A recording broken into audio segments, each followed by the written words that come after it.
في جنات يتساءلون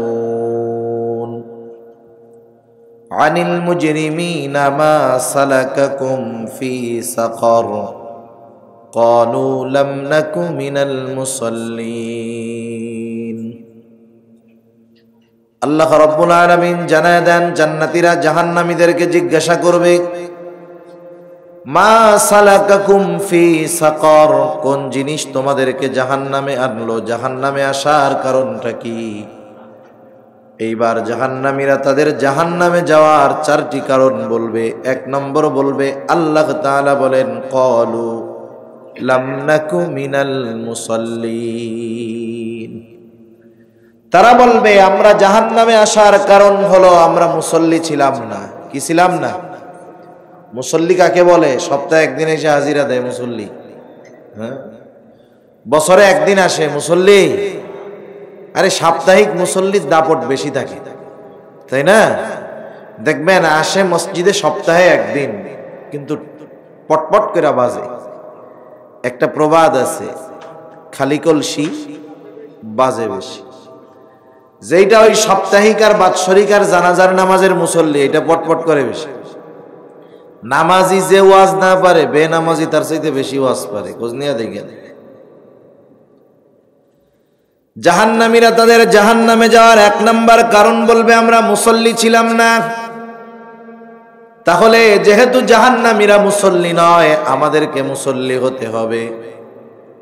এখন মুসল্লিকে সুন্দর সংজ্ঞা হাদিস থেকে আমরা নেই। আসলে মুসল্লিকে রাসূল আকরাম সাল্লাল্লাহু আলাইহি ওয়াসাল্লাম আমাদেরকে জানায় দিয়েছেন, কিয়ামতের দিন সূর্যটা একেবারে নিকটে থাকবে। এত নিকটে থাকবে, কোথাও কোনো ছায়া থাকবে না, জমিনটা তামার মতো হয়ে যাবে। আরশের ছায়া ছাড়া সেই দিন কোনো ছায়া থাকবে না। নবীজি জানায় দেন, আরশের ছায়ায় 7 শ্রেণীর মানুষ স্থান পাবে। এদের মধ্যে এক শ্রেণীর মানুষ হলো, নবীজি বলেন, রাজুলুন কলবুহু মুআল্লাকুন বিল মসজিদ, ওই ব্যক্তি আরশের ছায়ায় স্থান পাবে যার অন্তর সর্বদা মসজিদের সাথে থাকতো।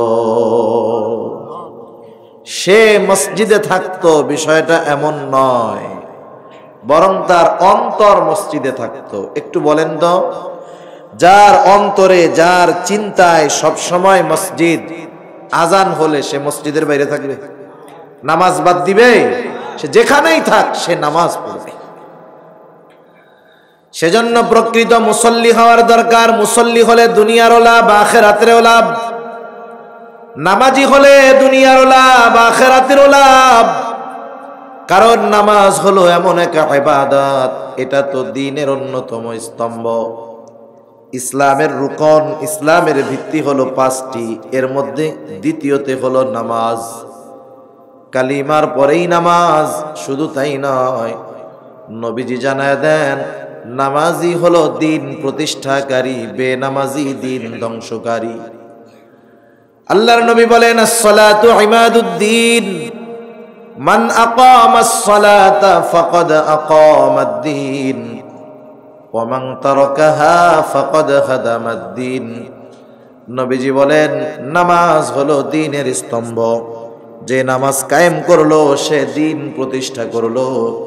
ওয়া মান তারাকাহা, আর যে নামাজ ছেড়ে দিল সে দ্বীন ধ্বংস করলো। মুসলমানের সন্তান বেনামাজি ও দ্বীন ধ্বংসকারী। আমার কথা না নবীর কথা?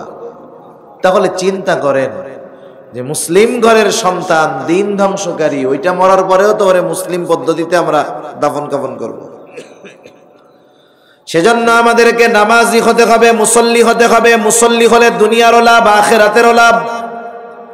আল্লাহ তাআলার হুকুম আহকাম মেনে চললে শুধু যে পরকালের লাভ হয় এমন নয়, বরং দুনিয়ারও লাভ হয়। অধিকাংশ মানুষ নামাজ না পড়ার অন্যতম একটি কারণ হলো রুজি রোজগার, রিজক উপার্জন করা। বলেন তো, রিজকের মালিক কে? আল্লাহ তাআলা হলেন রিজিক দাতা। অথচ সমাজের বড় একটা অংশ নামাজ না পড়ার অন্যতম কারণ হলো তার কাজ, তার ব্যবসা, তার ইজি বাইক, সিএনজি অটো চালানো। দোকানদার নামাজ পড়ে না, বলে নামাজ যেই সময় ওই সময় তো ক্রেতা বেশি, নামাজ পড়বো কোন সময়। রিকশাওয়ালা নামাজ পড়ে না, কেন পড়ে না? বলে উপার্জন করতেই তো টাইম শেষ, নামাজ পড়বো কোন সময়। অথচ বলেন তো, রিকশাওয়ালা রিকশা চালানোর মাধ্যমে, সিএনজি ওয়ালা সিএনজি চালানোর মাধ্যমে, ব্যবসায়ী ব্যবসার মাধ্যমে রিজক উপার্জন করতে চায়, অথচ ওই রিজকের মালিককে সেই আল্লাহ যেই পদ্ধতি বলে দিবে রিজক পাওয়ার জন্য, তার চাইতে ভালো পদ্ধতি আর আছে? আল্লাহ রাব্বুল আলামিন জানায় দেন, বান্দা রিজকের কোনো চিন্তা করো না। কেউ যদি মুসল্লি হয়ে যায় তার রিজকের কোনো চিন্তা নাই। আল্লাহ তাআলা কোরআনুল কারীমের মধ্যে জানায় দেন, ওয়া'মুর আহলাকা বিস-সালাতি ওয়াসতাবির আলাইহা। আল্লাহ তাআলা বলেন, তুমি তোমার পরিবার পরিজন অধীনস্থদেরকে নামাজের আদেশ করো। ওয়া'মুর আহলাকা বিস-সালাহ ওয়াসতাবির আলাইহা, আর তুমিও এর উপরে অটল থাকো, তথা নিজে মুসল্লি হও, ঘরের মানুষগুলোকেও মুসল্লি বানাও। কারণ একা যদি কেউ মুসল্লি হয়, ঘরের মানুষদেরকে যদি মুসল্লি না বানায়, ওই মুসল্লি জাহান্নাম থেকে বাঁচতে পারবে না। কারণ আল্লাহ তাআলা কোরআনুল কারীমের মধ্যে জানায় দেন, ইয়া আইয়ুহাল্লাযীনা আমানু কু আনফুসাকুম ওয়া আহলিকুম নারা। আল্লাহ তাআলা বলেন, হে ঈমানদারেরা, নিজে জাহান্নামের আগুন থেকে বাঁচাও, অধীনস্থদেরকেও জাহান্নামের আগুন থেকে বাঁচাও। জাহান্নামের আগুন থেকে নিজে বাঁচার মাধ্যম হলো নেক আমল, অধীনস্থদেরকে জাহান্নামের আগুন থেকে বাঁচানোর পদ্ধতি হলো নেক আমলের আদেশ করা। তার মানে নামাজ তো অন্যতম নেক আমল। বলেন তো, নামাজ একা পড়লে হবে না অধীনস্থদেরকেও পড়াতে হবে? আরে বেন, কত নামাজি আছে মুসল্লি ফজরের নামাজের সময় আস্তে করে দরজা খুলে, যাতে করে তার সন্তানের ঘুম না ভেঙে যায়। 3টা পর্যন্ত পড়ছে, গোল্ডেন এ প্লাস পাইতে হবে না পরীক্ষায়। এখন যদি দরজা খোলার আওয়াজে ছেলের ঘুম ভেঙে যায়, অবস্থা খারাপ।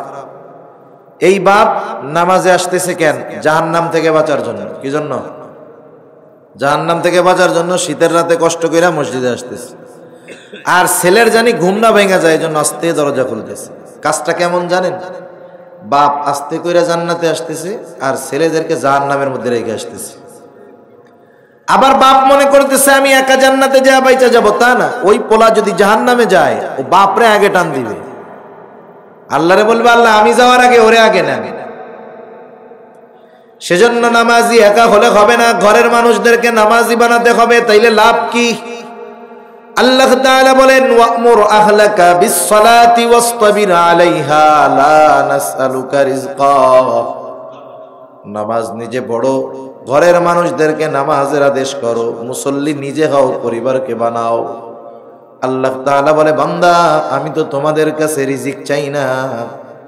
কেমন যেন আল্লাহ তাআলাই বলতেছে, বান্দা তুমি যদি নিজে নামাজি হও, ঘরওয়ালা মানুষদেরকে যদি নামাজি বানাও, চিন্তার কোনো কারণ নাই। নাহনু নারযুকুকা, আমি আল্লাহ তোমাকে রিজিক দিয়ে দিব।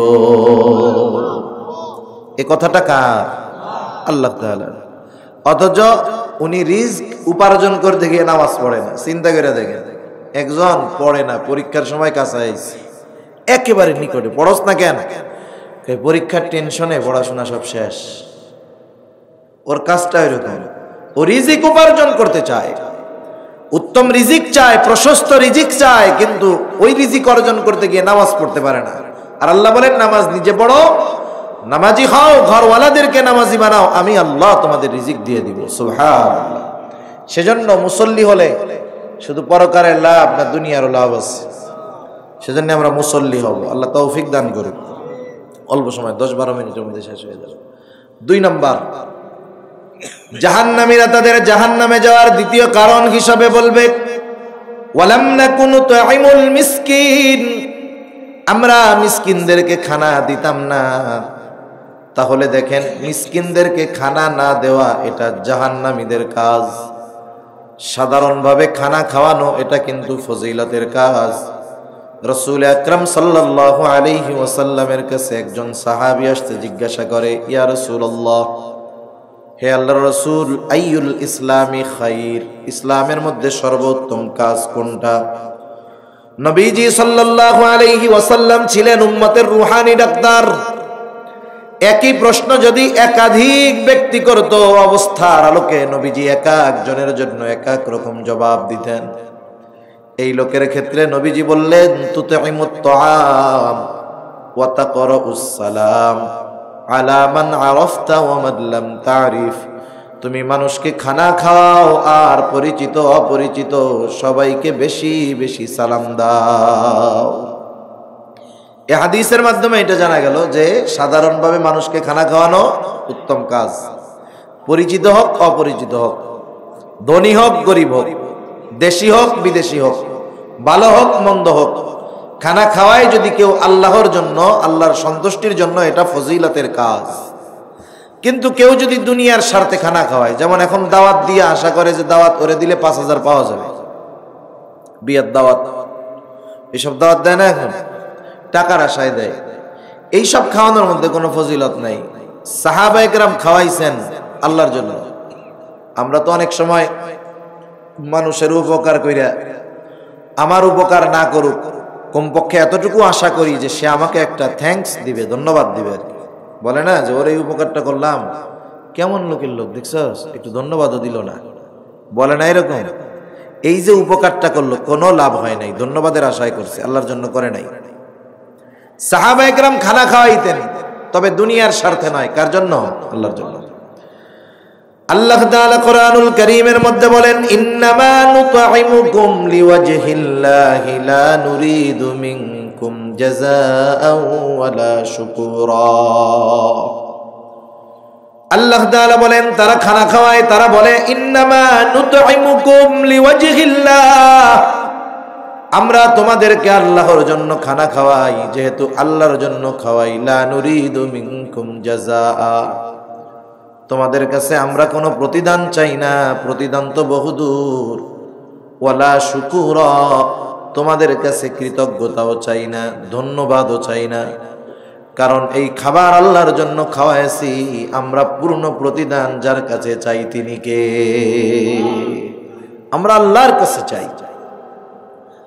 সেজন্য সাধারণভাবে খানা খাওয়ানো ফজিলতের কাজ। আর যদি সেটা কোনো মিসকিন, অসহায়, অভুক্ত, ক্ষুধার্ত ব্যক্তি হয়, বলেন তো ফজিলত বেশি না কম? সেজন্য আমরা মিসকিনদেরকে খানা খাওয়াবো। হতে পারে সে আমার প্রতিবেশী, হতে পারে পরিচিত, হতে পারে অপরিচিত। রাসূল আকরাম সাল্লাল্লাহু আলাইহি ওয়াসাল্লাম জানায় দেন, আমার কোনো প্রতিবেশী যদি মিসকিন হয়, অসহায় হয়, অভুক্ত থাকে, আর আমি যদি পেট পুইরা খাই, নবীজি বলেন, লাইসাল মুমিনু আল্লাযীনা ইয়াশবাউ, লাইসাল মুমিন আল্লাযীনা ইয়াশবাউ। নবীজি বলেন, সে মুমিন নয় যে পেট পুরে খায় অথচ তার প্রতিবেশী অভুক্ত অবস্থায় কাটায়। আল্লাহর নবী বলেন, সে মুমিন নয় যে পেট পুরা নিজে খায় আর তার পাশে অভুক্ত আছে সে দেখে না। এজন্য খানা খাওয়ানো এটা বহুত গুরুত্বপূর্ণ একটা কাজ। তবে সেটা হতে হবে দুনিয়ার স্বার্থে নয়। কার জন্য? তাহলে মিসকিনদেরকে খানা না খাওয়ানো জাহান্নামীদের আমল। কাদের আমল? আচ্ছা, মিসকিনদেরকে খানা না খাওয়ানো শুধু জাহান্নামীদের আমল তা না, জাহান্নামে যাওয়ার কারণ তা না, এটা কাফেরদের কাজ। কাদের কাজ? কাফেরদের কাজ। সূরা মাউনের মধ্যে আল্লাহ তাআলা কাফের আর মুনাফিকদের কয়েকটা ত্রুটির কথা বর্ণনা করছে। এর মধ্যে কাফেরদের একটা ত্রুটি হলো ওয়ালা ইয়াহুদ্দু আলা তাআমিল মিসকিন। কাফেররা মিসকিনদেরকে খানা দেয় না, নিজেও দেয় না, অপরকেও দিতে দেয় না, নিরুৎসাহিত করে। এই জন্য 1 নাম্বার, আমার যদি সামর্থ্য থাকে, সুযোগ থাকে, কোনো মিসকিন অসহায় অভুক্ত যদি আসে, আমি নিজে খানা খাওয়াবো। আসছে 10টা টাকা চাইছে, একটা রুটি খাবে, দিয়ে দিলাম, খাও। দ্বিতীয়ত, আমার কাছে নাই, দেওয়ার মতো অবস্থা নাই, সুযোগ নাই, পাশে বন্ধু আছে, তাকে বলবো ভাই 10টা টাকা দাও। সে যদি 10টা টাকা ওই অভুক্তকে খাবারের জন্য দেয়, একটা পাউরুটি কিনে দেয়, আমি দিতে পারলাম না ঠিক, কিন্তু সুপারিশ করার কারণে, অপরকে উৎসাহ দেওয়ার কারণে সে রুটি কিনে টাকা দিয়ে যেই সওয়াবের মালিক হয়ে যায়, আমি শুধু উৎসাহ দেওয়ার কারণে সমপরিমাণ সওয়াবের মালিক হয়ে যাব। কাফেররাই দুইটার একটাও করতো না, নিজেও দিত না, অপরকেও উৎসাহ দিত না, বরং উল্টা ওরা নিরুৎসাহিত করত। কি করত? নিরুৎসাহিত করত। অনেক মানুষ আমাদের মধ্যে এই খাসলাতওয়ালা আছে। আসছে একজন গরিব মানুষ, বলতেছে 10টা টাকা দেন, একটা রুটি খামু। ও তো দিল না, পাশের থেকে একজন দিতে গেছে, 10 টাকা দিতে যাই গেছে, রাখ বেটা, এটা আমারে দে, আমি 2টা পান খাবো না। কাজটা কি করলো? নিজে দিল না, অপরকে দিতে দিল না। কাজটা কার? কাফেরদের। কাদের? কাফেরদের খাসলাত। এরকমটা জানি আমাদের না হয়। শুধু তাই না, মিসকিনদেরকে খানা দিলে যে পরকালের লাভ তা না। মিসকিনদেরকে খানা দিলে রিজিক প্রশস্ত হয়। রিজিক কি হয়? প্রশস্ত হয়। আল্লাহ তাআলা সূরা ফাজর, এই সূরার মধ্যে রিজিক সংকীর্ণতার কারণ আল্লাহ তাআলা বর্ণনা করেছেন। কয়েকটা কারণের মধ্যে একটা কারণ হলো মিসকিনদেরকে খানা না দেওয়া। এটা রিজিক সংকীর্ণতার অন্যতম কারণ। তাহলে আমরা যদি মিসকিনদেরকে খানা দেই, 1 নাম্বার জাহান্নাম থেকে বাঁচা যাবে। 2 নাম্বার কাফেরদের স্বভাব আমাদের মধ্যে থাকলো না, মুমিনের স্বভাব থাকলো। 3 নাম্বার মিসকিনদেরকে খানা দেওয়ার কারণে আমাদের রিজিক প্রশস্ত করবেন কে? আল্লাহ তাআলা করবেন। জাহান্নামীরা তাদের জাহান্নামে যাওয়ার তৃতীয় কারণ হিসাবে বলবে, ওয়াকুন্না নাখুদু মাআল খাইদিন, আমরা অনর্থক মজলিসের মধ্যে সময় ব্যয় করতাম। অনর্থক মজলিসের মধ্যে গিয়ে আমরা বসতাম, অনর্থক কথাবার্তা কর্মকাণ্ডে লিপ্ত থাকতাম। আমাদের দেশে অনর্থক মজলিসের অভাব নাই। বাংলাদেশের প্রত্যেকটা চায়ের দোকান হলো একটা অনর্থক মজলিসের জায়গা। বাজারের মধ্যে অনর্থক মজলিসের অভাব নেই, অথচ বাজারে গিয়ে নিয়ম হলো প্রয়োজন শেষ করেই চলে আসে। এখনকার মানুষ তো আধুনিক, ঘরবাড়ি যেমন তেমন যা হয় হোক, বাথরুমটা খুব ক্লিয়ার করে, পরিষ্কার ভাবে করে, দামি ভাবে করে। সে ঘরে যদি টাইলস দেয় স্কোয়ার ফিট 200 টাকা, বাথরুম এলাকায় 500 টাকার টাইলস। কত সুন্দর ডিজাইন করে, ভেতরে কর্নারে কর্নারে সুন্দরভাবে দেয়, কত লাইটিং করে বাথরুমের মধ্যে। তার ঘরের চাইতে বাথরুমের ডেকোরেশন আরো বেশি। বলেন তো, এই জন্য কি এই কাজ করে নাকি যে ঘরের টাইলসটা তো ভালো না, আজকে রাতটা বাথরুমের মধ্যেই ঘুমাই, এই কাম করে? যদিও বাথরুমের টাইলসের স্কোয়ার ফিট 500 টাকা, এই কাজ করবে? করবে না। তার যখন জরুরত চাপে, বাথরুম চাপে, প্রস্রাব পায়খানা চাপে, বাথরুমে গিয়ে বাথরুম সারে, শেষ। এরপরে কি চিন্তা করে যে এত দামি বাথরুম, 5 মিনিটে কাজ শেষ হয়ে গেল, আরো আধা ঘন্টা বসে একটু থাকি? কেউ থাকবো? কাম শেষ, উজু করে বাইরে চলে আস। যত সুন্দর বাথরুম বানাক না কেন, যত প্রযুক্তি থাকুক না কেন, হায় হায়, বাজারটা এরকম মনে করার দরকার। যত চাকচিক্য থাকুক না কেন, প্রয়োজন শেষ। বাথরুমে যেমন বসে থাকি না, বাজারে গেলাম, প্রয়োজন নাই, চলে আসলাম। চা খাওয়ার দরকার, ঘরে বানানো যাচ্ছে না, দোকানে গেলাম, 1 কাপ চা খাইলাম, চলে আসলাম। পান খাই, নিয়ে চলে আসলাম। কিন্তু চায় চুমুক দিয়া, চেয়ারে বৈশা, টুলে বৈশা, ঠ্যাঙের পর ঠ্যাং দিয়া যতক্ষণ না গল্প জমে ততক্ষণ মজা লাগে না। আর চায়ের দোকানগুলা হলো দুনিয়ার সব মৌখিক গুনার আখড়া। গীবত, পরনিন্দা, শিকায়াত যত আছে, অপবাদ যত আছে, সব চার দোকানে আছে। আর দুনিয়ার যদি সব পণ্ডিত একসাথে দেখতে চান, চার দোকানে আছে। আন্তর্জাতিক রাজনীতিবিদ, আন্তর্জাতিক ডাক্তার, উকিল, ব্যারিস্টার, ল, হুজুর সব পাবেন ওইখানে। এই যে বললাম না, বেনামাজির চাইতে নামাজি কি ওয়াজ জানে, বেনামাজি যে ওয়াজ জানে, আমার মতো মোল্লা অনেকে এই ওয়াজ জানে না। এই চায়ের দোকানের অযথা মজলিসগুলা জাহান্নামে যাওয়ার কারণ হবে কিয়ামতের ময়দানে। এজন্য যে কোনো অনর্থক মজলিস থেকে আমাদের বেঁচে থাকতে হবে। মা বোনরাও শুনতেছে অনেক, আপনাদের এলাকার খবর তো জানি না, আমাদের এলাকায় বলে আর কি, মহিলাদের বিটি বলে। কি বলে? বেটি। কয় 3 বিটি যেই জায়গায়, কলকাতা সেই জায়গায় 3 মহিলা যেইখানে, বিবিসির কাছে যেই খবর নাই সব ওই জায়গায় আছে, সব খবর আছে, কার স্বামী কেমন, কার বউ কেমন, কার এই কেমন, অমক কেমন, তমক কেমন। এই যে গল্পগুলো হইতেছে সব গীবত। কি হইতেছে? আলো গীবত। যদি ওই দোষ ওর মধ্যে থাকে তাইলে গীবত, যদি না থাকে তোহমত, অপবাদ। তাহলে চিন্তা করেন, এই ছোট ছোট মজলিসগুলা সামান্য মজা নেওয়ার জন্য গীবত শেখায়েত করে আমি জাহান্নামে যাওয়ার আমল পুঁজি গুছায় ফেলতেছি। সেজন্য অনর্থক মজলিস বাদ দিব। আপনাদের এলাকায় এত সুন্দর মসজিদ, মাদ্রাসা, কতজন ছেলে হাফেজ হইল। চার দোকানে কি করেন? মুরব্বী কয় টাইম পাস করি। টাইম কাটে না তো। ওরে সময়ের সময় রে, নামাজ কালামের খবর নাই, কোরআন শরীফ পড়তে পারে না, তসবিহ তাহলিল নাই, ওনার টাইম ফুরায় না। টের পাইতেছে না এখন। সেজন্য টাইম ফুরায় না। টাইম কাটানোর জন্য মসজিদে আসেন, মাদ্রাসায় আসেন, হেফজখানায় ছাত্ররা পড়ে, আপনি পড়তে পারেন না, পাশে বসে থাকেন, কোরআন তিলাওয়াত শুনেন, সময় এইখানে পাস করেন। কিছু পড়তে পারেন না, মসজিদে বসে থাকেন, তাও তো বাঁচা যাবে। কিন্তু ওই অনর্থক মজলিসে আড্ডা দিয়ে পাপের বোঝা ভারী করে পরকালে জাহান্নামে যাওয়ার কারণ হবে ওই মজাদার মজাদার অনর্থক মজলিসগুলা। জাহান্নামীরা তাদের জাহান্নামে যাওয়ার চতুর্থ কারণ হিসাবে বলবে, ওয়াকুন্না নুকাযযিবু বিয়াউমিদ্দিন, আমরা কিয়ামতের দিন অস্বীকার করতাম, কিয়ামতকে অস্বীকার করতাম, তথা কিয়ামতের ব্যাপারে, পরকালের ব্যাপারে আমরা গাফেল ছিলাম। একটু আমরা আলোচনার শুরুর দিকে বলেছিলাম, ডান হাতে যারা আমলনামা পেল, পাশ করলো, সফল হয়ে গেল, এরা এদের সফলতার কারণ হিসাবে বলেছিল, ইন্নী যানানতু আন্নী মুলাকিন হিসাবিয়া, আমরা এই ধারণা রাখতাম, দৃঢ়ভাবে রাখতাম যে আমাদেরকে হিসাবের মুখোমুখি হতে হবে।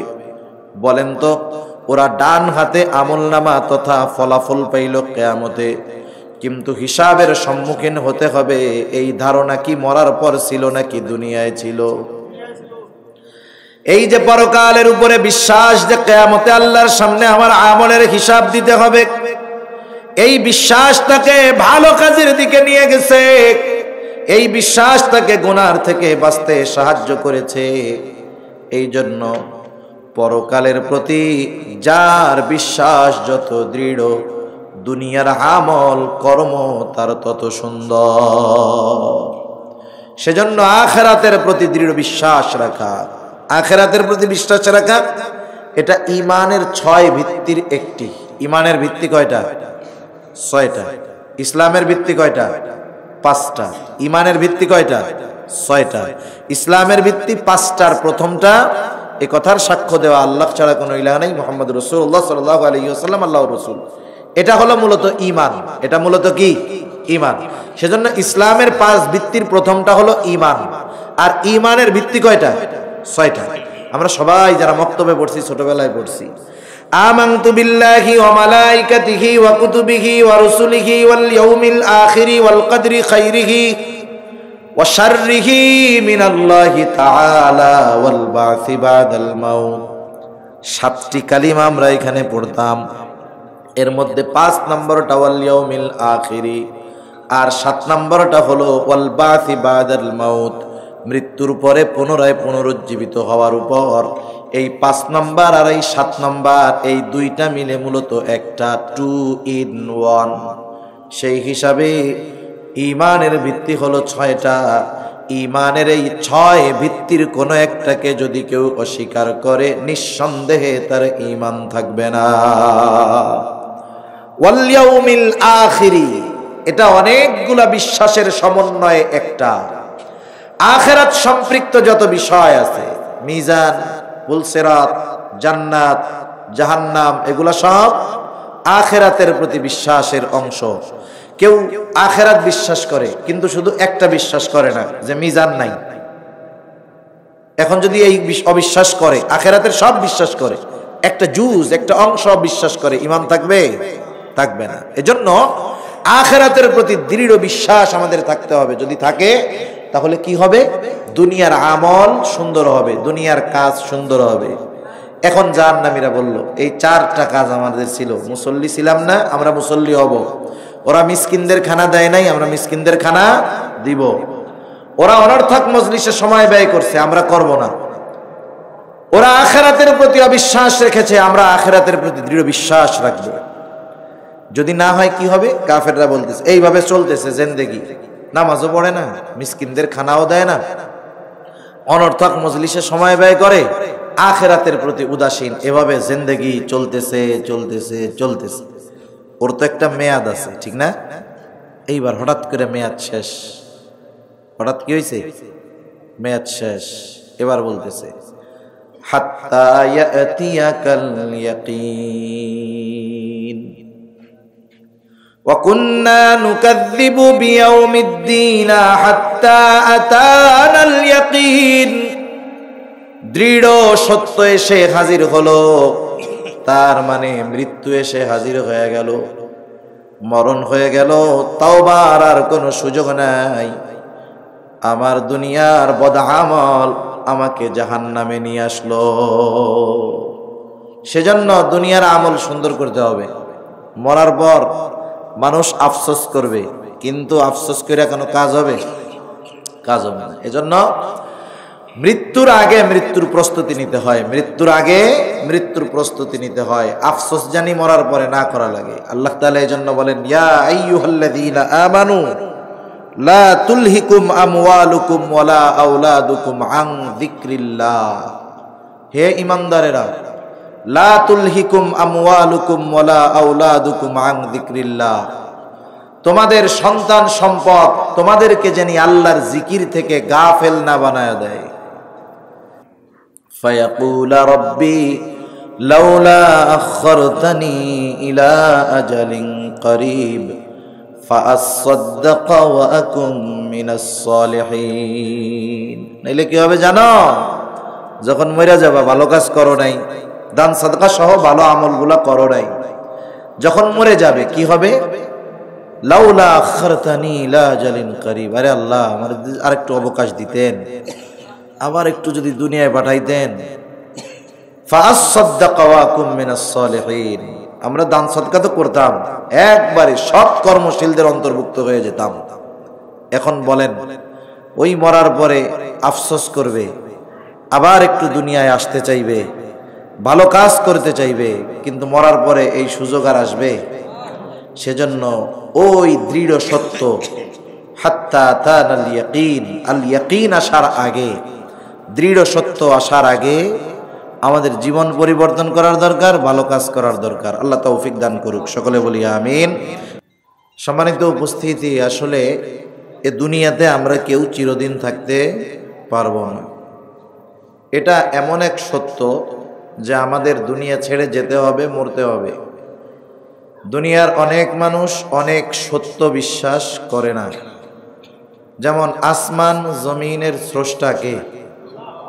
একটু জোরে বলেন না, কে? আল্লাহ। কোনো সন্দেহ আছে? এটা সত্য, সত্যর উপরে সত্য। বলেন তো, সারা পৃথিবীর মানুষ এই সত্যকে বিশ্বাস করে? করে না। নাস্তিক যারা আছে, আসমান জমিনের স্রষ্টা হিসাবে আল্লাহকে বিশ্বাস করে। তারা বলে আসমান জমিনের সৃষ্টি, পৃথিবীর সৃষ্টি হয়েছে বিগ ব্যাংকের মাধ্যমে, এক মহা বিস্ফোরণের মাধ্যমে পৃথিবী হয়েছে। তারা প্রাকৃতিকভাবে এই পৃথিবী সৃষ্টি হয়েছে বলে, আবার প্রাকৃতিকভাবে এই পৃথিবী ধ্বংস হয়ে যাবে, এটা তাদের কথা। এইরকম অনেক সত্যকে অস্বীকার করার মানুষ এ দুনিয়াতে আছে, কিন্তু মৃত্যু এমন এক সত্য যেটাকে অস্বীকার করার কেউ নাই। নাস্তিক মৃত্যুকে অস্বীকার করে? করে না। এই সত্যটা হলো এমন এক সত্য যেই সত্য সবাই বিশ্বাস করে। এজন্য জন্মিলে মরিতে হবে, এটা নিঃসন্দেহে সত্য। এজন্য কোরআনুল কারীমে এই মাউত, মৃত্যুকে ইয়াকিন শব্দ দ্বারাও উল্লেখ করা হয়েছে। আল্লাহ রাব্বুল আলামিন বলতেছেন ওয়া'বুদ রাব্বাকা হাত্তা ইয়াতিয়াকাল ইয়াকিন। রবের ইবাদত কতক্ষণ? দৃঢ় সত্য আসা পর্যন্ত, তথা মৃত্যু পর্যন্ত রবের ইবাদত। তা আমাদেরকে এ দুনিয়া থেকে চলে যেতে হবে, মরতে হবে, কোনো সন্দেহ নাই। মরতে হবে এটা জানি, কবে মরতে হবে কেউ জানেন তো? কবে মরতে হবে এটা আমরা কেউ জানি না। তবে আমাদের প্রত্যেকের মৃত্যুর একটা নির্ধারিত সময় আছে না নাই? আছে। সেই সময়টা আছে, তবে সেই সময়টা আমাদের অজানা, কারো জানা নাই। আমরা যখন মাতৃগর্ভে ছিলাম, মায়ের গর্ভে যখন শুক্রকীট মায়ের রেহেমের মধ্যে পৌঁছায় গেছে, 120 দিন মায়ের রেহেমের মধ্যে অবস্থানের পরে এটা একটা মাংসের টুকরায় পরিণত হয়েছে। কিসের টুকরা? মাংসের টুকরা। এই মাংসের টুকরাটা মায়ের গর্ভে ছিল মৃত। কি ছিল? মৃত। যেমন এখন আমাদের দেহ আছে, যদি রূহ চলে যায় তাহলে আমাদের যেই নাম আছে সেই নামে অভিহিত করা হয় না, বলা হয় লাশ। আব্দুর রহিমের লাশ, আব্দুল করিমের লাশ। মায়ের পেটের মধ্যে আমরা ছিলাম মৃত। 120 দিন পর আল্লাহ তাআলা একজন ফিরিস্তা পাঠায় দিয়েছে, রূহ সহকারে মায়ের গর্ভে ওই ফিরিস্তা উপস্থিত হাজির। কি করছে গিয়া? আল্লাহ তাআলার আদেশে ওই মরা মাংসের মধ্যে রূহ ফুঁকে দিছে, আর মৃত মাংসটা জীবিত হয়ে গেছে। রূহ ফুঁকে দিল, কিন্তু রূহ কি দেখা যায়? রূহ কি দেখা যায় না? কেউ দেখে নাই। রূহ এর পরিচয় কি? রূহ এর পরিচয়, রূহ কাকে বলে? রূহ আল্লাহ তাআলার প্রত্যাদেশ, আল্লাহ তাআলার আদেশ, দেখা যায় না। মক্কার কাফেররা যখন রাসূলুল্লাহ সাল্লাল্লাহু আলাইহি ওয়াসাল্লাম তাদের মধ্যে 40 বছর থাকছে, 40 বছর পর যখন নিজে নবুয়াতির কথা তাদেরকে জানিয়েছেন, কাফেররা চিন্তা করতেছে, হায় রে, এই লোকটা আমাদের মধ্যেই ছিল, আমাদের মধ্যে একটা বংশে জন্ম নিয়েছে, সে বাজারেও যায়, বিবাহ শাদীও করছে, এই লোকটা হঠাৎ করে নিজেকে নবী দাবি করতেছে। কাফেররা এটা মাইনা নিতে পারে নাই, কারণ বনি ইসমাইলের মধ্যে ইসমাইল আলাইহিস সালামের পর থেকে নিয়ে মুহাম্মাদুর রাসূলুল্লাহ সাল্লাল্লাহু আলাইহি ওয়াসাল্লাম পর্যন্ত আর কোন নবী আসে নাই। আর বনি ইসরাইলের মধ্যে ধারাবাহিকতার ক্রমান্বয়ে একের পর এক নবীদের আগমন ঘটেছে। এজন্য মুহাম্মদ কি আসলেও নবী নাকি নবী না, এটা অনুধাবন করা, বোঝা কাফেরদের জন্য সংশয়ের বিষয় ছিল। যেহেতু তাদের বংশে, তাদের গোত্রে, আরবে দীর্ঘকাল ব্যাপী নবীর কোনো আগমন ঘটে নাই, ওরা চিন্তা করলো মুহাম্মদ কি আসলে নবী না নবী না। লোকটা তো ভালো মানুষ, কোনো সন্দেহ নেই, কারণ তার চারিত্রিক ব্যাপারে কাফেরদেরও প্রচুর পরিমাণ সত্যায়ন আছে। কাফেররাও কোনোদিন আমার আপনার নবীজির চারিত্রিক বিষয়ে অপবাদ দিতে পারে নাই। তা চিন্তা করলো আসলে নবী কি নবী না, এটা আহলে কিতাব যারা, এরা ভালো বুঝবে। কুরাইশ নেতারা দুইজনরে পাঠায় দিছে, যাও মদিনায় যাও, মদিনায় গিয়া আহলে কিতাব আলেম যারা আছে, ইহুদি আলেম যারা আছে, তাদের কাছে গিয়ে মুহাম্মাদের ব্যাপারে বলবা। সে তো নিজেকে নবী বলতেছে, একটু যাই না আসবা, সে আসলে নবী কি নবী না। দুইজন চলে গেছে মদিনায়। তারা গিয়ে বলছে, এই ঘটনা আমাদের এই জায়গায়, আমাদের মধ্যেরই একজন লোক নিজেকে নবী বলে দাবি করতেছে, এখন সে নবী কি নবী না এটা বুঝবো কেমনে। ইহুদি আলেমরা শিখাইয়া দিছে, তোমরা তাকে গিয়ে 3টা প্রশ্ন করবা। কয়টা প্রশ্ন? 3টা প্রশ্ন করবা। সে যদি এই 3 প্রশ্নের জবাব দিতে পারে, কোনো সন্দেহ নাই সে নবী, আর যদি না দিতে পারে তাহলে সে নবী না। 3 প্রশ্ন শিখে আসছে। এসে রাসূলুল্লাহ সাল্লাল্লাহু আলাইহি ওয়াসাল্লামের কাছে তারা এই 3টা প্রশ্ন করছে। 3 প্রশ্ন করার পরে নবীজি বললেন, ঠিক আছে, আগামীকাল এর জবাব দিয়ে দিব ইনশাআল্লাহ। বলেন নাই।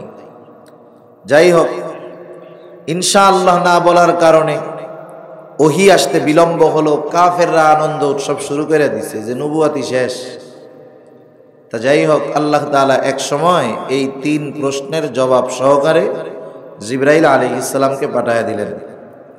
এই 3 প্রশ্নের মধ্যে একটা প্রশ্ন হলো ওয়ায়াসআলুনাকা আনির রূহ, তারা আপনার কাছে জানতে চায়, তারা আপনাকে জিজ্ঞাসা করে রূহ কি জিনিস, রূহ কি জিনিস।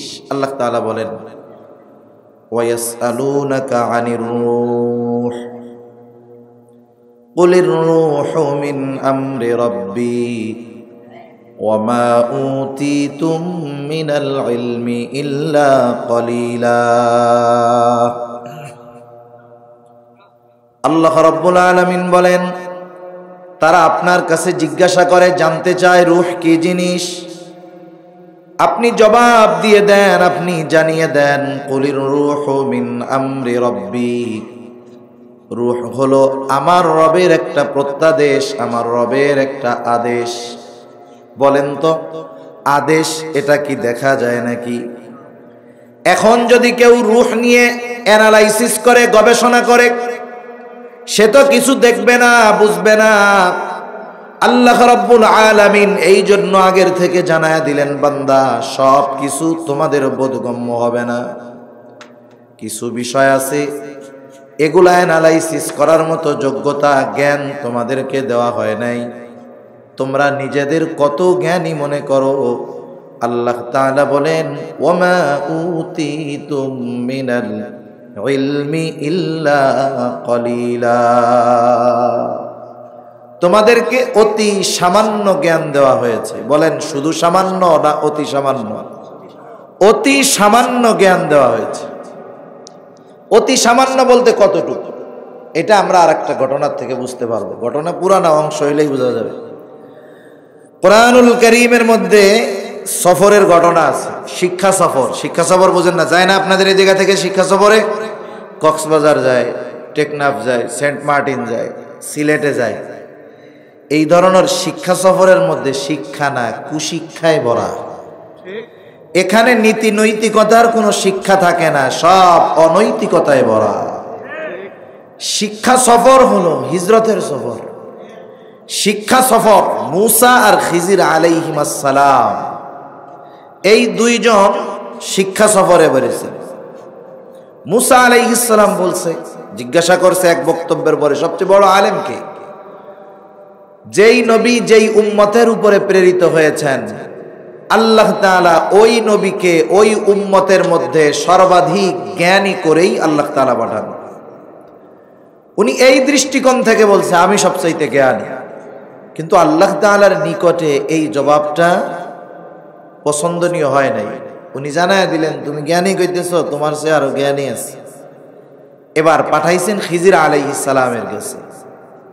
কোন জন্য পাঠাইছেন আল্লাহ তাআলা? তো খিজির আলাইহিস সালামরে জানাইয়াই দিছে যে মূসা আলাইহিস সালাম আসবে।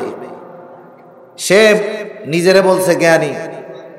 এইবার দুইজনে মিলে সফর শুরু করছে। প্রথমে উঠছে নৌকার মধ্যে। কিসের মধ্যে? নৌকায়। দুইজনে নৌকায় সাগর পাড়ি দিচ্ছে। এইবার নৌকায় চলতে চলতে হঠাৎ ওনারা দেখতে পাইলেন সমুদ্রের মধ্যে যারা সফর করছেন, বরিশাল টরিশাল যারা গেছেন, এরা হয়তো অনেক সময় দেখছেন যে সমুদ্রের মধ্যে, নদীর মধ্যে পাখি উড়ন্ত অবস্থায় নদী থেকে পানি পান করে। সে উঠতে থাকে ডানা ঝাপটিয়ে, তার ঠোঁট পানির সাথে লাগে। এই দৃশ্য দুইজনে দেখতেছেন।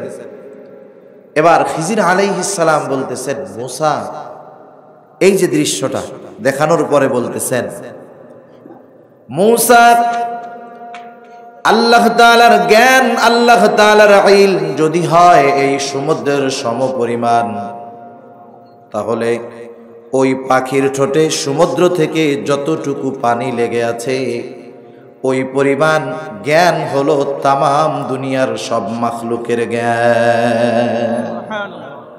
সমুদ্রের এক ফোঁটা পানি সমগ্র সৃষ্টির জ্ঞানের সমপরিমাণ। এই তুলনায় আল্লাহ তাআলার ইলম, আল্লাহ তাআলার জ্ঞান হলো সমুদ্র পরিমাণ। সুবহানাল্লাহ।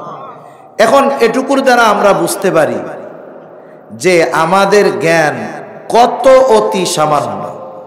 সেজন্য সব কিছু আমাদের বুঝে আসবে না। আমি আপনি বুঝি না বা বুঝে আসে না বিদায় ওই বিষয়ের কোনো অস্তিত্ব নাই বা ওই বিষয়টা সত্য নয়, বিষয়টাও এমন নয়। তা যে কথার থেকে গেলাম, রূহ ফুঁকে দিল ফেরেশতা। এইবার মৃত মাংসের টুকরা কি হয়ে গেল? জীবিত হয়ে গেল। ফেরেশতা মায়ের গর্ভে এসে শুধু যে রূহ ফুঁকে দেয় তা নয়, আমার আপনার সাথে ওই রূহ কতদিন থাকবে এটাও ওই দিন নির্ধারিত হয়ে যায়। যেমন বাজার থেকে যখন প্যাকেটজাত অথবা বোতলজাত কোনো দ্রব্যাদি পণ্য আমরা ক্রয় করি, প্যাকেটের গায়ে বোতলের গায়ে লেখা থাকে উৎপাদনের তারিখ, মেয়াদ, মূল্য। আমার আপনার উৎপাদনের দিন তারিখ হলো ওইটা যেই দিন ফেরেশতা মায়ের গর্ভে রূহ ফুঁকে দিয়েছে। বলেন তো বোতলের গায়ের মেয়াদটা দেখা যায় কি যায় না? আমার আপনারও একটা নির্দিষ্ট মেয়াদ আছে, হায়াত আছে। বোতলের গায়েরটা দেখা যায় ঠিক, আমাদেরটা দেখা যায় না। কিন্তু একটা নির্দিষ্ট মেয়াদ আছে না নাই? ওই মেয়াদ যখন ফুরায় যাবে, সময় যখন হাজির হয়ে যাবে, মালাকুল মউত যথা সময়ে আমার আপনার কাছে চলে আসবে জান কবজ করার জন্য, রূহ নিয়ে যাওয়ার জন্য। এত সূক্ষ্মভাবে এই সময়টাতে মালাকুল মউত আসবে। সময় যখন তার এক মুহূর্ত আগেও আসবে না, এক মুহূর্ত বিলম্বও করবে না। এখন মুহূর্ত কাকে বলে এটা আমি আপনাদের কেমনে বুঝাই? সহজ ভাষায় যারা স্টপ ওয়াচ ব্যবহার করেন তারা বুঝবেন। 60 সেকেন্ডে হয় 1 মিনিট। 60 সেকেন্ডে। এখন বলেন তো 1 সেকেন্ড কিসে হয় জানা আছে কারো? 100 ন্যানো সেকেন্ডে হয় 1 সেকেন্ড। 1 সেকেন্ডকে যদি 100 ভাগ করা হয়, একটা ন্যানো সেকেন্ড হয়। কথা বুঝতেছেন? চিন্তা করেন 1 সেকেন্ড সময়টা কতটুকু। এইটারে যদি 100 ভাগ করা হয়, তাই একটা ন্যানো সেকেন্ড ধরেন এটা একটা মুহূর্ত। আল্লাহ রাব্বুল আলামিন জানিয়ে দেন 1 মুহূর্ত বিলম্ব হবে না, 1 মুহূর্ত পরেও আসবে না, আগেও আসবে না। আল্লাহ তাআলা বলেন ফাইযা জাআ আজালুহুম লা ইস্তাখিরুনা সাআতান ওয়া লা ইস্তাকদিমুন। যথা সময়ে মালাকুল মউত হাজির হয়ে যাবে। সময় যখন নির্ধারিত মেয়াদ চলে আসবে, যথা সময়ে মৃত্যুর ফেরেশতা আমার আপনার কাছে হাজির, ও ওর কাজ সম্পাদন করবে। অনেকে মনে করে অসুস্থতা মৃত্যুর কারণ, মূল এটা না। হায়াত শেষ হয়েছে এজন্য মানুষ মরে। সুস্থ মানুষ মরে না? মরে। কত অসুস্থ মানুষ বছরের পর বছর হসপিটালের বেডে আছে। সৌদি আরবের একজন প্রিন্স রাজপুত্র 17 বছর কেমোতে আছে, কেমো, লাইফ সাপোর্ট লাগানো, মরে না। হায়াত আছে, তাই এখনো মরে নাই। আল্লাহ রাব্বুল আলামিন যথা সময়ে আমার আপনার প্রাণ নেওয়ার ব্যবস্থা করে রাখছেন। মালাকুল মউত যখন আমার আপনার প্রাণ নিয়ে যাবে, দুনিয়ার মেয়াদটা শেষ। এইবার মৃত্যু হয়ে গেল। অধিকাংশ অঞ্চলে মৃত্যুর সময় তার মৃত্যুর খবর প্রচার হয়, অমুক এলাকার অমুক আজ বিকাল 6 ঘটিকার সময় 5 ঘটিকার সময় ইন্তেকাল করিয়াছে। এই যে শব্দটা বলা হয় ইন্তেকাল করিয়াছে, আরবি শব্দ। ইন্তেকাল শব্দের অর্থ হলো স্থানান্তরিত হওয়া। মৃত্যুর মাধ্যমে একটা মানুষের সব কিছু শেষ হয়ে যায় না, বরং মৃত্যুর মাধ্যমে একটা শেষ হয় আর অনন্তকালের যাত্রা শুরু হয়ে যায়। সে স্থানান্তরিত হয়েছে। এতকাল ছিল দুনিয়ায়, নতুন আর এক জগতে সে পদার্পণ করেছে। সেই জগৎটার নাম হাদিসের ভাষায় আলমে বরজখ। কি বলেন? আলমে বরজখ। এটা লোক চক্ষুর অন্তরালে দেখা যায় না। যদিও দেখা যায় না, কিন্তু অবিশ্বাস করার কোনো সুযোগ আছে? দুনিয়ার অনেক কিছু দেখি না, বিশ্বাস করি। কিছু জিনিস অনুধাবন করে আমাদের বুঝতে হয়, যেমন ব্যথা, সুখ, দুঃখ, এগুলো দেখা যায় না, অনুধাবন করা যায়। নতুন এক জগৎ আলমে বরজখে চলে যেতে হবে, লম্বা সময় সেখানে অবস্থান করতে হবে। আলমে বরজখ, দুনিয়ায় যারা আমল সুন্দর, আলমে বরজখ তার জন্য শান্তির জায়গা। দুনিয়ায় যে বদ আমল করেছে, আলমে বরজখ তার জন্য কষ্টের জায়গা। এজন্য হাদিসের মধ্যে জানায় দেওয়া হয়েছে কারো কবর হয় রাউদাতুম মিন রিয়াদিল জান্নাহ, জান্নাতের একটা বাগান, আর কারো কবর হয়ে যায় জাহান্নামের একটা গর্ত। আলমে বরজখ দুনিয়ার আমলের উপরে নির্ভর করে কেমন হবে। আলমে বরজখে লম্বা সময় অবস্থান করতে হবে, কিন্তু এরও একটা শেষ আছে। আল্লাহ তাআলা কোরআনুল কারীমের মধ্যে জানায় দেন, আল্লাহ তাআলা জানায় দেন ইসরাফিল আলাইহিস সালামের সিংহায় ফুৎকারের মাধ্যমে নতুন আর এক অধ্যায় শুরু হয়ে যাবে। আল্লাহ তাআলা বলেন ওয়ানুফিখা ফিস সূরি ফাসাইকা মান ফিস সামাওয়াতি ওয়া মান ফিল আরদ সুম্মা নুফিখা ফীহি উখরা ফাইযা হুম কিয়ামুন ইয়ানজুরুন।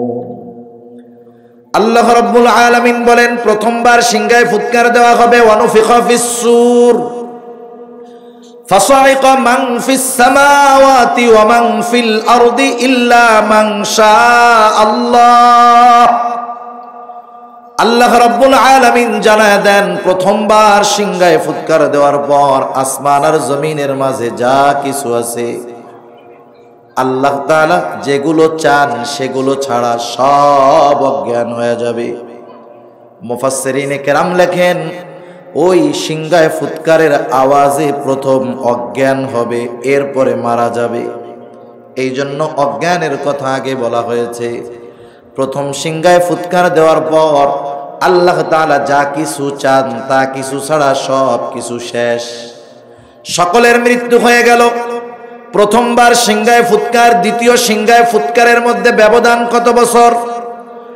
হাদিসের মধ্যে আসছে হযরত আবু হুরায়রা রাদিয়াল্লাহু তাআলা আনহু জানায় দেন, তিনি বলেন 40 পর। এখন কোন 40? 40 দিন, 40 সপ্তাহ, 40 মাস না 40 বছর, এটা নির্দিষ্ট করে উল্লেখ নাই। তার মানে দ্বিতীয়বার সিংহায় ফুৎকার হবে আল্লাহ তাআলা যখন চান। দ্বিতীয়বার যখন সিংহায় ফুৎকার হবে কি হবে? আল্লাহ তাআলা বলেন সুম্মা নুফিখা ফীহি উখরা ফাইযা হুম কিয়ামুন ইয়ানজুরুন।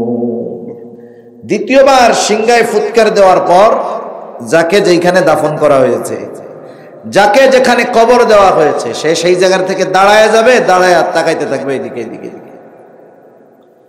আল্লাহ তাআলা আর এক জায়গায় বলেন ওয়ানুফিখা ফিস সূরি ফাইযা হুম মিনাল আজদাসি ইলা রাব্বিহিম ইয়ানসিলুন। আল্লাহ তাআলা বলেন দ্বিতীয়বার সিংহায় ফুৎকার দেওয়ার পর প্রত্যেকে তার কবর থেকে জাগ্রত হয়ে যাবে, উঠে যাবে। শুধু তাই না, ইলা রাব্বিহিম ইয়ানসিলুন, প্রত্যেকে তার রবের দিকে ছুটতে থাকবে। এই দিনটাই তো সেই প্রতিশ্রুতি দিবস, যেই দিবসের প্রতিশ্রুতি ওয়াদা দিছেন কে? আল্লাহ। এই দিনটাই হলো ইয়াউমুল হাশর, যেই দিন সবাইকে একত্রিত করা হবে। এই দিনটাই হলো ইয়াউমুল জাযা, প্রতিদান দিবস। দুনিয়ার কাজের আমলের পরিপূর্ণ প্রতিদান যেদিন দেওয়া হবে ওইটাই সেই দিবস। আল্লাহ তাআলা কোরআনুল কারীমের মধ্যে জানায় দিয়েছেন পরিপূর্ণ প্রতিদান দেওয়া হবে কিয়ামতের দিন। আল্লাহ তাআলা বলেন ওয়া ইন্নামা তুওয়াফাউনা উজুরাকুম ইয়াওমাল কিয়ামাহ ফামান যুহজিহা আনিন নার ওয়া উদখিলাল জান্নাতা ফাকাদ ফাজ। আল্লাহ তাআলা বলেন কিয়ামতের দিন মানুষকে তার কর্মের পূর্ণ প্রতিদান দেওয়া হবে। সেই দিন যাকে জাহান্নাম থেকে, আগুন থেকে বাঁচায়া জান্নাতে ঢুকানো হবে, আল্লাহ তাআলা বলেন ফাকাদ ফাজ, ওই লোকটাই হয়ে যাবে সফলকাম। সেই প্রতিদান দিবস শুরু হয়ে গেছে, ইয়াউমুল হাশর। সব মানুষকে একত্রিত করা হবে, দুনিয়ার কর্মের হিসাব প্রতিদান ওই দিন দেওয়া হবে।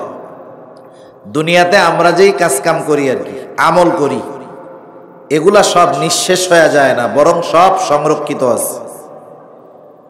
আল্লাহ রাব্বুল আলামিন আমাদের কর্মের ব্যাপারে সর্বোত্তম সাক্ষী।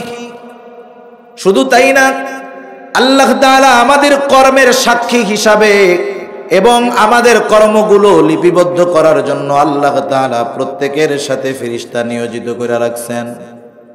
আমাদের প্রত্যেকের সাথে ফেরেশতা আছে, এমন ফেরেশতা যারা কখনো আমাদের থেকে আলাদা হয় না। চোর চুরি করতে গেলে তারা থাকে, দেখে, লেখে, সাক্ষী হয়। জেনাখোর জেনা করতে গেলে তারা থাকে, দেখে, লেখে, সাক্ষী হয়। এক কথায় যত ভালো কাজ আর মন্দ কাজ করুক না কেন, এই ফেরেশতারা সেই কর্মগুলো লিপিবদ্ধ করে, আবার তাদের কর্মের ব্যাপারে তারা সাক্ষীও হয়ে যায়। আল্লাহ তাআলা বলেন, কিরামান কাতিবিনা ইয়ালামুনা মা তাফআলুন। আল্লাহ তাআলা বলেন, কিরামান কাতিবিন, সম্মানিত লেখকদ্বয় জানে তোমরা কি আমল করো। শুধু যে আমাদের কর্মগুলাই লিপিবদ্ধ হয় বিষয়টা এমন নয়, আমরা যেই কথাগুলা বলি কথাগুলোও সংরক্ষণ হইতেছে। আল্লাহ তাআলা বলেন, মা ইয়ালফিযু মিন কওলিন ইল্লা লাদাইহি রাকীবুন আতীদ। মানুষ যা নিক্ষেপ করে জবান দিয়ে তথা যা বলে, সদা তৎপর একজন ফেরেশতা সেগুলাকে কি করতেছে? সংরক্ষণ করতেছে। বিজ্ঞান কি বলে? বিজ্ঞান বলে মানুষ যে কথা বলে এগুলা নিঃশেষ হয়ে যায় না, সব বাতাসে আছে। সব কোথায় আছে? বাতাসের সাথে আছে।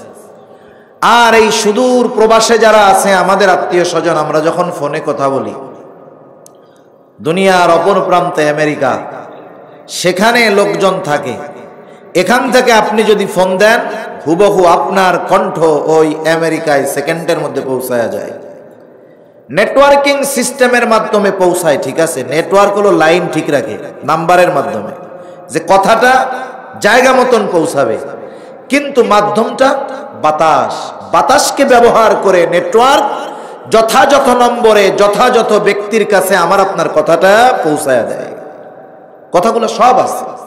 কিয়ামতের দিন যদি আল্লাহ তাআলা বলে যে এই যে কালামপুরের আব্দুর রহিম সারা জীবনে যত কথা বলছে, বাতাস সবগুলো আলাদা করো, সম্ভব কি? সম্ভব না।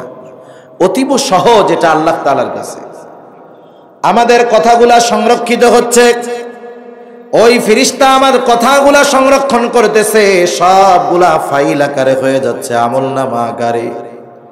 শুধু তাই না, এরাও আমার কর্মের ব্যাপারে, কথার ব্যাপারে সাক্ষী। আল্লাহ তাআলা সাক্ষী, আমার সাথে ফেরেশতারা আমার কর্মের ব্যাপারে সাক্ষী। শুধু তাই না, যাদেরকে দিয়ে আমি আমার কর্মগুলো সম্পাদন করি, আমার দেহের অঙ্গ প্রত্যঙ্গ, এরাও আমার কর্মের ব্যাপারে সাক্ষী। কিয়ামতের দিন আমার অঙ্গ প্রত্যঙ্গ গুলাও আমার কর্মের ব্যাপারে আল্লাহর কাছে সাক্ষী দিবে।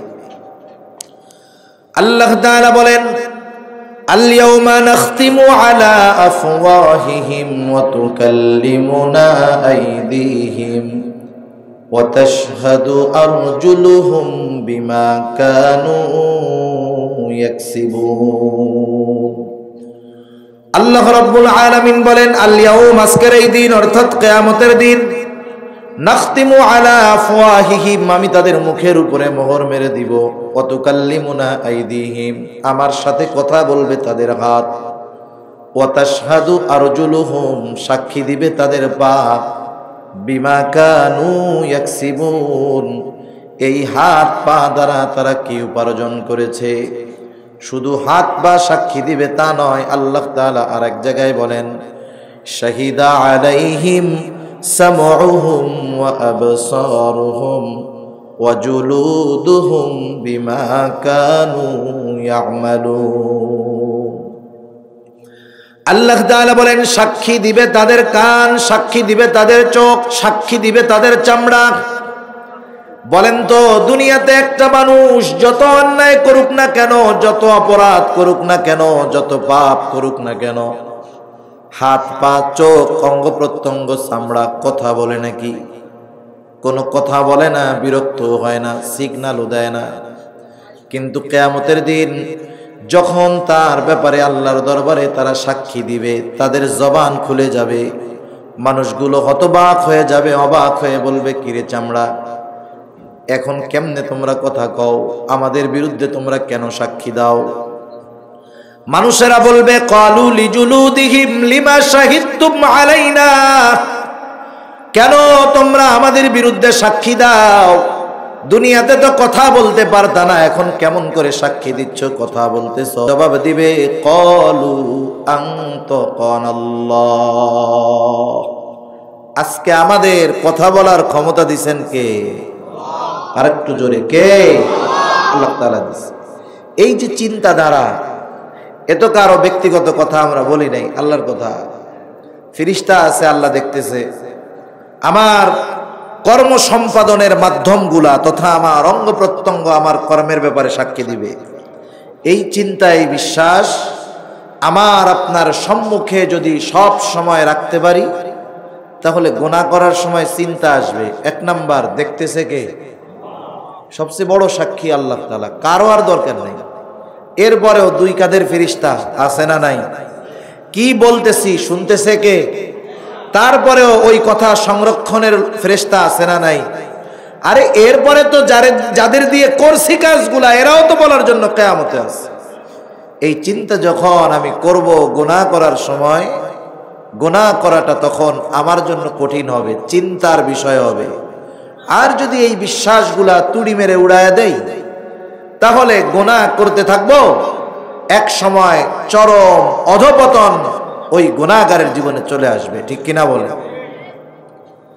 তাহলে আমাদের কর্মগুলা সংরক্ষিত হচ্ছে আমলনামা ফাইল আকারে, ফাইল আকারে। ওই কিয়ামতের দিন আল্লাহ রাব্বুল আলামিন প্রত্যেকের কাছে প্রত্যেকের আমলনামা পৌঁছায়া দিবে। দুনিয়ার আমলের আমলনামা ফাইল তাদের হাতে পৌঁছায়া যাবে। আল্লাহ রাব্বুল আলামিন কোরআনুল কারীমের মধ্যে জানায় দেন, একদল এই আমলনামা পাবে ডান হাতে, আর একদল বাম হাতে। ডান হাতে যারা আমলনামা পাবে, ডানপন্থী, তারা জান্নাতি।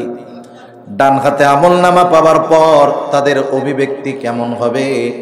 আল্লাহ রাব্বুল আলামিন কোরআনুল কারীমের মধ্যে আমাদেরকে জানায় দিয়ে বলেন, ফাআম্মা মান উতিয়া কিতাবাহু বিয়ামিনিহি ফায়াকুলু হাউম ইকরাউ কিতাবিয়া ইন্নী যানানতু আন্নী মুলাকিন হিসাবিয়া। আল্লাহ রাব্বুল আলামিন জানায় দেন, যাদের আমলনামা ডান হাতে পাবে তাদের অবস্থা কেমন হবে? তারা এতটা আনন্দিত হবে, কিয়ামতের ময়দানে তার পরিচিত মানুষদেরকে বলবে, ফায়াকুলু হাউম ইকরাউ কিতাবিয়া, এই যে দেখো আমার আমলনামা, আমার কিতাব, তুমি পড়ো। এতটা আনন্দিত সে হয়ে যাবে। দুনিয়ার মধ্যে আমরা যখন প্রাইমারি স্কুলে পড়ছি, এখন তো মনে হয় পরীক্ষার পরে শুধু নাম্বারটা জানায় দেয়।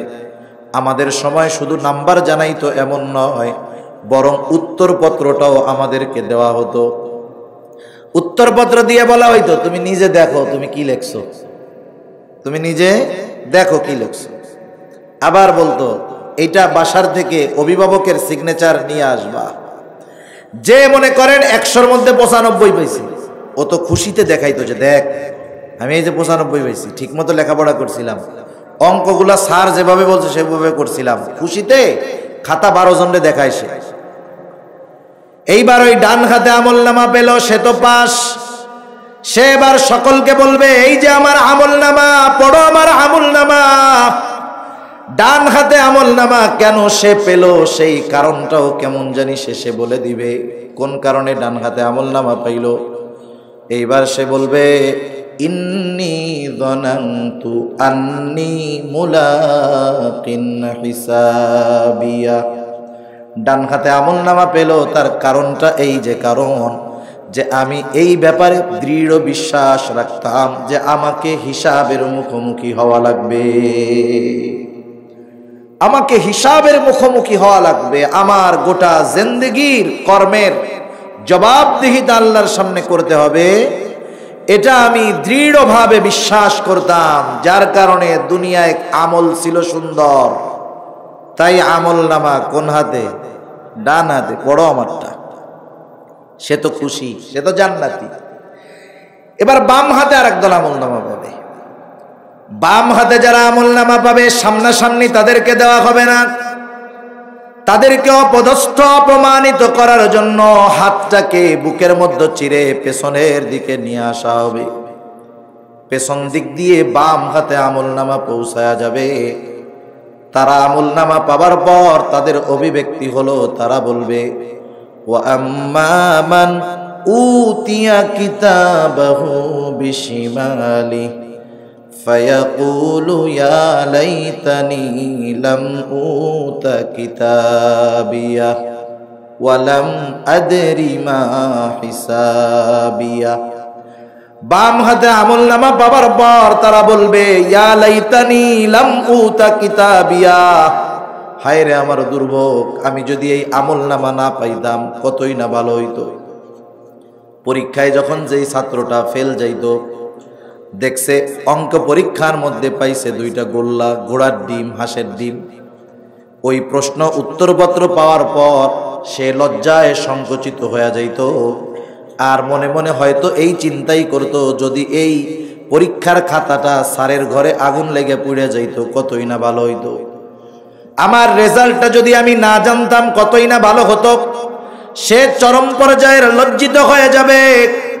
পরকালের ময়দানেও এমন, যখন বাম হাতে আমল নামা পাবে সে বলবে লাম উতা কিতাবিয়া, আমি যদি আমার কিতাব না পাইতাম কতই না ভালো হতো। ওয়ালাম আদরি মা হিসাবিয়া, আমি যদি আমার হিসাবের ব্যাপারে না জানতাম কতই না ভালো হতো। ওই সময় আফসোস করলে কোনো লাভ আছে? কোনো লাভ নেই। কিতাব তো আমল নামা পৌঁছায় গেছে। ওই যে খাতা দিয়ে স্যার কি বলে, দেখো দেখো কি লেখছে, কি পাওয়ার যোগ্য তুমিই দেখো। এবার আল্লাহ তাআলা বলবেন ইকরা কিতাবাক কাফা বিনাফসিকাল ইয়াউমা আলাইকা হাসিবা, তুমি পড়ো তোমার কিতাব, পড়ো তোমার আমল নামা, তোমার হিসাব নেওয়ার জন্য তুমি নিজেই যথেষ্ট। আমল নামা যেই ভাষায় হোক, মানুষ যদি বকলম মূর্খ হয়, তাকে ওই আমল নামা পড়ার যোগ্যতা যিনি দিয়ে দিবেন তিনি কে? আল্লাহ তাআলা সে যোগ্যতা দিয়ে দিবে। দুনিয়ার প্রযুক্তির দিকে তাকাইলে এটা বোঝা সহজ। আপনি যদি একজন চাইনিজের সাথে কথা বলতে চান, চায়না ভাষা তো বহুত দূর, বাক্য বহুত দূর, শব্দ বহুত দূর, অনেকে আমরা অক্ষরই চিনি না। তাকাইলে মনে হয় কয়েকটা কি আছে, দাগ আছে শুধু, এটা তো ওদের একটা অক্ষর। এখন কেউ যদি একজন চাইনিজের সাথে কথা বলতে চায়, বর্তমান দুনিয়ায় কত সুন্দর সিস্টেম, সে কি করবে? একটা মোবাইল নিবে, সে তার ল্যাঙ্গুয়েজকে কনভার্ট করে দিবে বাংলা টু চায়না। সে বাংলায় লিখবে তোমার নাম কি, চায়নার মোবাইল নাম্বারে মেসেজ দিয়া দিবে, ওই চাইনিজের মোবাইলে মেসেজ গিয়া ওর ভাষায় উঠবে যে তোমার নাম কি। এইবার ও ওর ভাষায় লিখবে, চাইনিজ টু বেঙ্গলি, ও লিখবে আমার নাম, যা লেখলো লেখলো, ও মেসেজ দিল ওর ভাষায়, আর বাংলাদেশির মোবাইলে মেসেজ আসলো বাংলা ভাষায়। সুবহানাল্লাহ। তার মানে গোটা দুনিয়া একটা ভিলেজ, গ্রামের মতো হয়ে গেছে। আপনি আমি যদি তাম দুনিয়ার অপর প্রান্তে কারো সাথে পরিচিত হতে চাই, প্রযুক্তির মাধ্যমে সেটা সম্ভব।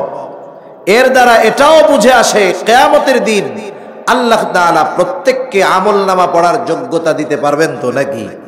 কোনো সন্দেহ নেই, পারবেন। আল্লাহ তাআলা বলবেন তুমি পড়ো তোমার কিতাব, তোমার হিসাব নেওয়ার জন্য তুমি নিজে যথেষ্ট। এইবার প্রত্যেকেই তো আমল নামা পড়বে। ডান হাতে আমল নামা যে পাইছে সে খুশি, বাম হাতে আমল নামা যে পেয়েছে তার অবস্থা খারাপ। আমল নামা পড়ার পর অবাক হয়ে যাবে, আহারে এটা কেমন এক আমল নামা, আমার গোটা জিন্দেগির একটা ছোট বড় বিষয় বাদ যায় নাই।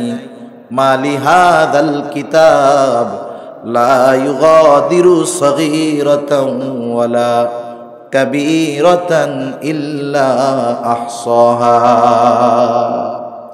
হিসাব থেকে জীবনের ছোট বড় একটা বিষয় বাদ যায় নাই। সুবহানাল্লাহ।